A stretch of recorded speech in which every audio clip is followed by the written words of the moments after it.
Hello everyone and welcome to another Claude tutorial. Today we're going to learn how to connect Claude with Google Drive. We're going to go straight to the point. Before we do that, make sure you like the video, subscribe to the channel. It helps tremendously to create new content, so thank you very much in advance. And let's get started. So all you have to do to connect Claude with Google Drive is to come here to Claude, click on Customize on the left-hand side, and here you are going to say Connect your tools.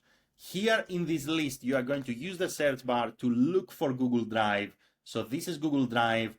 We are going to click on Connect basically here.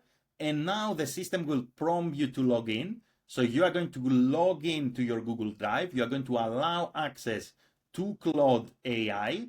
And from this moment onwards, you will be able to control your Google Drive and to prompt basically Claude and reference anything that is happening within your Google Drive.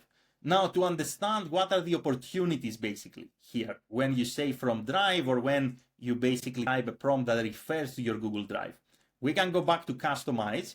We can say Connect your tools.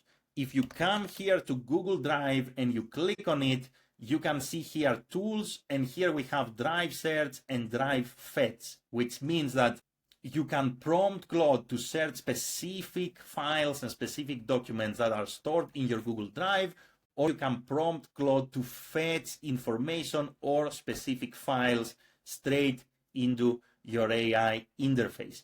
You can also type your own prompts, and the technology is definitely going to improve in the near future. That's all for this video. That's how easy it is to connect your Google Drive with Claude.